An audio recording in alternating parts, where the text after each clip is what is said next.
Le métier de développeur web n'a plus rien à voir avec ce qu'il était en 2015 par exemple lorsque je commençais à coder. Et ça depuis l'arrivée de l'IA. Et ça prend un certain niveau de compétences, une certaine mentalité et l'utilisation de certains outils pour devenir un bon développeur en 2026. Dans cette vidéo, je vous dis qu'est-ce que je ferais si je devais apprendre à programmer à partir de zéro. Let's get started.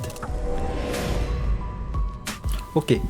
Comme je disais, devenir développeur web en 2025-2026, peu importe quand vous regardez ces vidéos, où l'IA est beaucoup plus dominant, où l'IA devient beaucoup plus important tous les jours, ça prend d'abord une mentalité de qu'est-ce que c'est qu'un développeur en fait.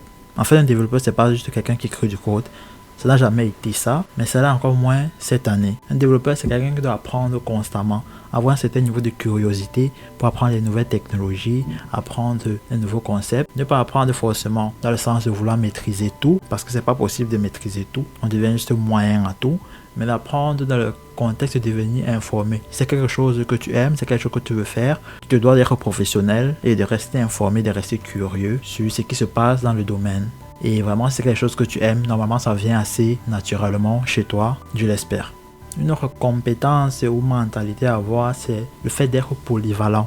Savoir quand est-ce qu'il faut coder des choses, quand est-ce qu'il faut les retenir, quand est-ce qu'il faut les maîtriser. Généralement, ça en lien avec un projet. Vous devez plus maîtriser une technologie ou un langage de programmation quand vous faites un projet avec lui. Mais aussi, vous devez faire la distinction de quand est-ce qu'il faut automatiser certaines choses. Surtout avec l'IA aujourd'hui qui nous permet d'automatiser plein de choses avec des choses comme Zapier, N8N, ou bien même juste en demandant à l'IA de répondre à votre email pour vous. Automatiser certaines choses-là pour garder votre cerveau et apprendre des choses plus importantes comme la communication, le storytelling, comment aller aborder des gens pour décrire votre projet, comment communiquer avec l'IA pour décrire votre projet, comment donner une histoire à travers votre site web, à travers votre produit pour qu'il ne ressemble pas à tout site web, toute landing page qui a été générée par l'IA des milliers de fois avec les mêmes prompts. En 2026, un développeur, c'est un product designer, un architecte numérique, quelqu'un qui construit des produits digitaux et qui le fait en déconstruisant des problèmes en choses plus petites, en voyant quel est le problème qui est résolu, comment est-ce que ça affecte le client, en faisant l'étude de marché, côté marketing, côté humain, tout ça pour créer quelque chose de beau. L'IA va nous servir pour développer plein de choses, coder les choses basiques, faire des boucles, configurer certains projets. Bien sûr, il faudra qu'on garde un œil sur ça, mais garder la mentalité de product owner, product architect, c'est ça qu'un développeur doit être en 2026. Et maintenant, pour faire tout ça, où est-ce qu'on commence en fait? On va commencer par les bases, comme toute chose. Ici, c'est l'étape où l'IA va vous servir juste comme assistant tuteur. Vous regardez des tutoriels, vous prenez des cours, vous vous éduquez et vous utilisez l'IA juste pour vous aider à confirmer. Par exemple, vous avez écrit un code et que vous avez vu dans un tutoriel, quelque chose ne marche pas, la vidéo ne part pas en détail dans ce cas-là. Vous pouvez utiliser l'IA pour vous demander de vous expliquer ce qui se passe dans ce cas précis, pour vous aider à vous débloquer, pour vous aider à comprendre quelque chose que la vidéo a expliqué mais qu'on n'a pas bien compris, etc. Donc, utiliser l'IA ici, dans cette phase-ci, comme vraiment tuteur, comme vraiment assistant tuteur, pour vous aider à apprendre des choses, pour vous aider à vous débloquer dans des situations compliquées. Après que vous avez appris les bases, la première chose que je recommanderais, c'est d'apprendre le prompt engineering, qui est très importante cette année-ci. D'ailleurs, j'ai commencé à formuler un cours, une masterclass que je vais sortir sur cette chaîne, ça sera gratuit, où je vais aller en détail sur les techniques de prompting qui vous permettent de bien décrire les projets, d'avoir des résultats vraiment performants, afin d'utiliser l'IA vraiment comme un assistant, comme une aide, et vous êtes le directeur, le product designer, comme j'ai dit au début. Donc abonnez-vous pour lorsque cette vidéo va sortir. Une fois que vous avez appris les bases et que vous avez appris le prompt engineering, soit avec la vidéo que je vais sortir, soit autre part, la prochaine étape, ce sera vraiment maintenant de choisir des outils pour vous aider dans les différentes phases de développement. Il y a plein d'outils pour vous permettre de créer des interfaces. Utilisez Google AI Studio qui vous permet de faire un développement plus complet et c'est gratuit.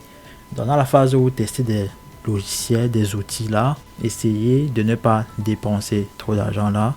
Essayez de vous documenter en regardant des vidéos qui explorent différentes options et testez-les par vous-même aussi. C'est bon de regarder une vidéo, mais testez-les pour voir lequel vous êtes plus à l'aise à travailler avec.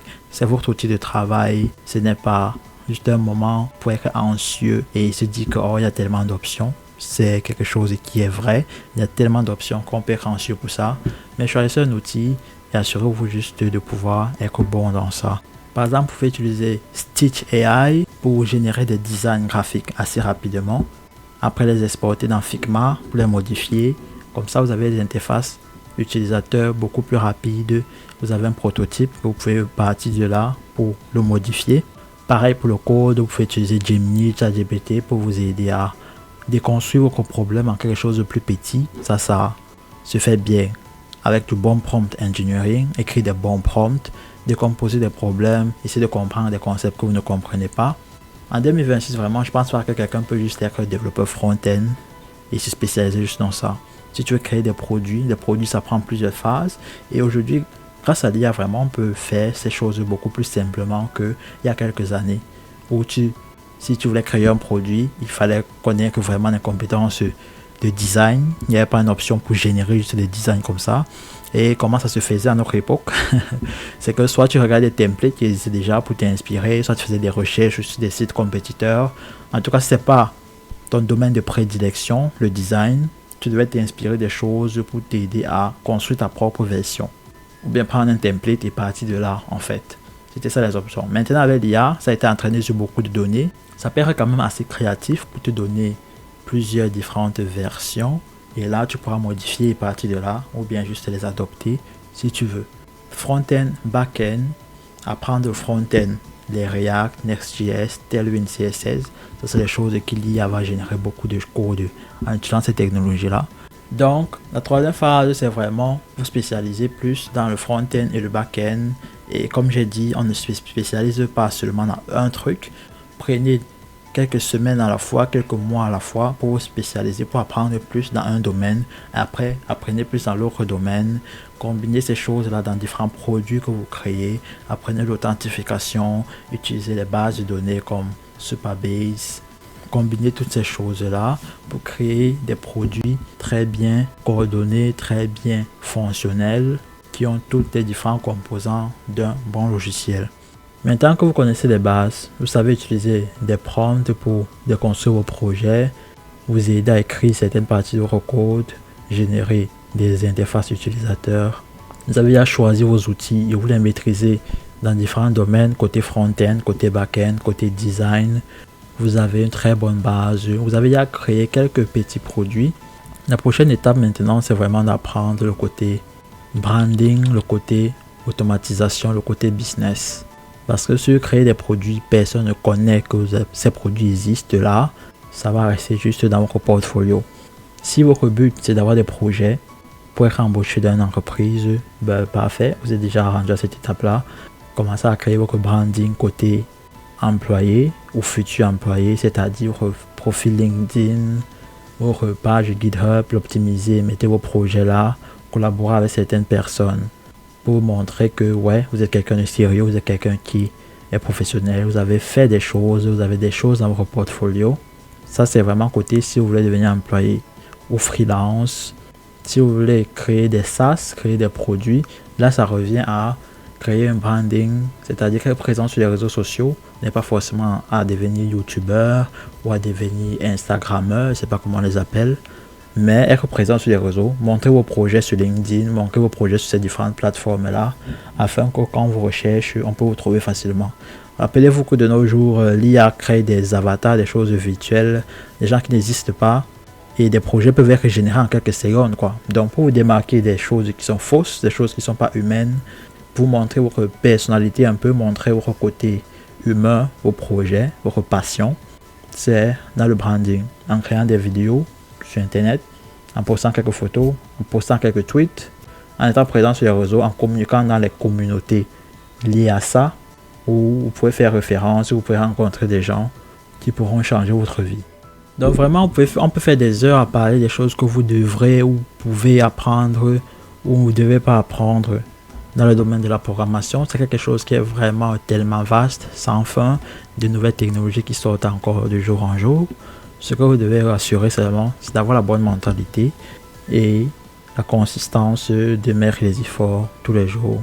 Restez curieux, travaillez sur votre craft. Vous êtes un professionnel et ça va aller bien. Pas besoin de stresser, pas besoin d'être anxieux, de manquer d'apprendre certaines technologies. Ça, je le dis vraiment beaucoup plus pour moi aussi, c'est quelque chose qui m'arrive beaucoup. Mais continuez à avancer un peu, tous les jours. Challengez-vous, ne fuyez pas la difficulté. Et c'est comme ça que demain, vous aurez des projets dont vous êtes fiers, vous aurez un emploi dont vous êtes fiers, vous aurez une entreprise dont vous êtes fiers, en mettant les efforts tous les jours. Laissez un pouce bleu si vous avez aimé la vidéo. Quelque chose de très important, c'est que vous devez prendre soin de vous, santé physique et mentale. Et on se voit à la prochaine vidéo. Ciao.